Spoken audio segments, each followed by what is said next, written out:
बिस्मिल्लाहिर्रहमानिर्रहीम। अस्सलाम वालेकुम। इस्लामिक वर्ल्ड में मैं आपको खुश आमदीद कहती हूँ।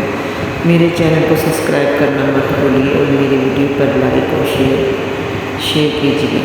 पानी पिलाने पर मगफिरत। एक शख्स प्यासे कुत्ते को पानी पिलाने पर बख्श दिया गया।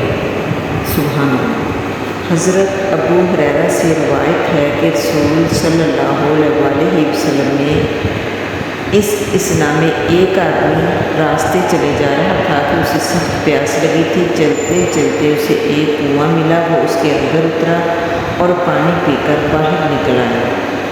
कुएं के अंदर से निकल कर उसने देखा कि एक कुत्ता जिसकी ज़ुबान बाहर निकली हुई है और प्यास की शिद्दत से वो कीचड़ खा रहा है।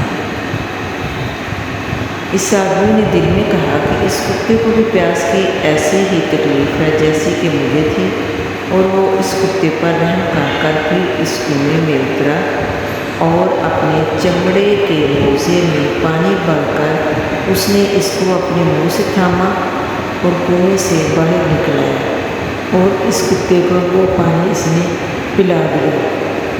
अल्लाह ताला ने उसकी इस रहमदिली और उस मेहनत की कदर फरमाई और इसी अमल पर उसकी बख्शिश का फैसला फरमा दिया।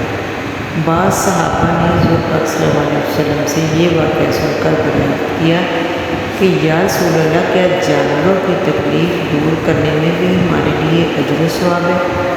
आपने फरमाया, हाँ, हर जिंदा और तर जगह रखने वाले जानवरों की तकलीफ़ दूर करने में सवाब है। बुखारी और मुस्लिम की हदीस। अल्लाह हम सबको नेक अमाल करने की तौफ़ीक़ दे। आमीन सुम्मा आमीन या रब्बुल आलमीन। दुआओं में याद रखिएगा। अल्लाह हाफ़िज़।